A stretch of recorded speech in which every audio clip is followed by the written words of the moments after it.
নমস্কার বন্ধুরা, কেমন আছেন আপনারা সবাই? আশা করি সবাই খুব ভালো আছেন। চলে এসেছি আমি আর একটা ভিডিও নিয়ে। এটা হচ্ছে একটা হেলদি ব্রেকফাস্ট রেসিপি। এটার নাম হচ্ছে বিটরুটের পরোটা। তো আজকে আমি বানিয়েছিলাম বিটরুটের পরোটার সাথে সাদা আলুর চচ্চড়ি। তো এই যে আমার পরোটাগুলো ভীষণ নরম হয়েছে, দেখতে পাচ্ছেন কতটা সফট পরোটাগুলো হয়েছে। তো দেখা যাক আমি এটা কীভাবে বানিয়েছি। সবচেয়ে প্রথমে বিটরুট আর গাজরগুলোকে ভালো করে খোসা ছাড়িয়ে নিয়েছি, নিয়ে ধুয়ে নিয়েছি। এবার এটা কুকারে দিয়ে পরে আমি এটা 2 সিটি দিয়ে এটা বয়েল করে নেবো। এই যে আমার এটা বয়েল হয়ে গেছে। এই জলটা যে এসছে এটা কিন্তু আটা মাখাতে কাজে লাগবে। তারপরে এই গ্রেটারের সাহায্যে আমি সবগুলোকে বেশ ভালো করে গ্রেট করে নেব।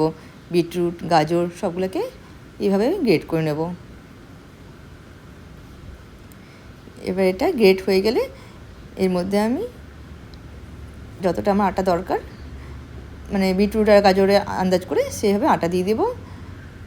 একটু সামান্য লবণ আর একটু ক্রাশ করা জোয়ানটা দিয়ে দেবো।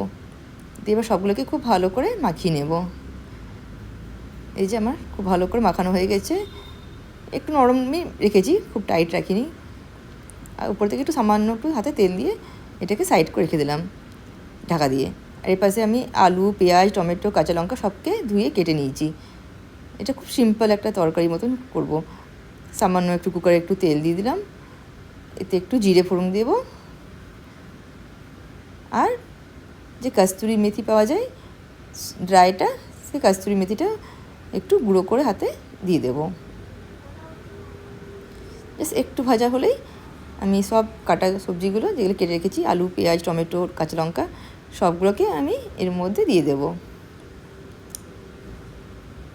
এটা ভীষণ তাড়াতাড়ি আর খুব সহজে এটা হয়ে যায়। এবার একটু সামান্য লবণ, আর যদি আপনারা চান তো হলুদ দিতে পারেন, না দিলেও চলবে। আমি জাস্ট একটু লিটল বিট হলুদ দিয়েছি। দিয়ে এটাকে ভালো করে একটু 2-3 বার নেড়ে চেড়ে জাস্ট 1 কাপ মতন জল দিয়ে দিলাম। এবার এটা ফুটে এলেই আমি কুকারটা লাগিয়ে দেবো আর 3-4 সিটি এতে লাগিয়ে দেবো। আর এইদিকে আমি পরোটাগুলোকেও বেলে নিয়েছি। এক এক করে পরোটাগুলোকে আমি বেশ সেঁকে নেব।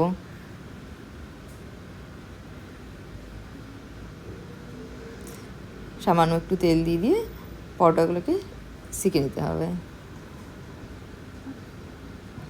যেহেতু বিটরুট আছে বলে এটা পুরো, সেই জন্য এটা প্রপারভাবে গোলটা হচ্ছে না, কারণ কি বিটরুটটা সে গ্রেট করা আছে তো সেই জন্যই। জাস্ট এই সামান্য তেল দিয়ে দিয়ে, আপনার চাইলে ঘিও দিতে পারেন। তো আমি জাস্ট সাদা তেল, অলিভ অয়েল দিয়ে এটাকে আমি ভেজে নিচ্ছি। এভাবেই আমি 2 পাশটা ভেজে নেব। এক এক করে আমি সবগুলোই ভেজে রেখে নিলাম।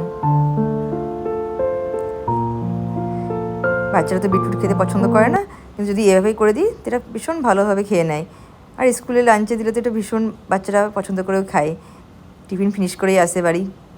তো এই ছিল আজকে আমার ব্রেকফাস্ট, বিটরুটের পরোটা আর সাদা আলু চচ্চড়ি।